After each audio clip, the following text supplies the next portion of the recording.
नमस्कार मित्रांनो, मनापासून विथ संजनाच्या 22व्या भागात तुमचं मनापासून स्वागत आहे. आजचा विषय आहे कधी कधी सगळं संपतं पण स्वतःला हरवू नकोस.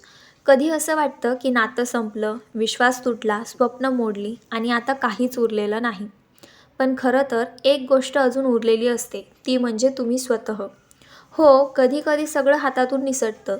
आपण दिलं, मनापासून केलं, पण तरीही शेवटी आपल्यालाच एकटं पडावं लागतं. त्यावेळी काय करायचं? स्वतःला वेळ द्यायचा. मनात जे आहे ते स्वीकारायचं आणि हळूहळू पुन्हा उभं राहायचं. कारण नातं संपलं तरी आयुष्य संपत नाही. तुमचं अस्तित्व कोणावरही अवलंबून नाही. तुमचं मूल्य त्या व्यक्तीने स्वीकारलं नाही याचा अर्थ तुम्ही कमी नाही. स्वतःसाठी उभं राहणं हीच खरी ताकद आहे.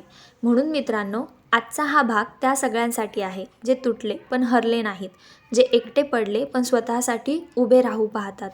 तुमचं आयुष्य अजून सुंदर होऊ शकतं कारण अजून तुम्ही आहात. जर हा भाग तुमच्या मनाला स्पर्श करत असेल तर नक्की शेअर करा. मनापासून विथ संजना. इथे प्रत्येक भावना ऐकली जाते. पुन्हा भेटू पुढच्या भागात. तोपर्यंत स्वतःवर प्रेम करा आणि स्वतःसाठी जगा. थँक्यू.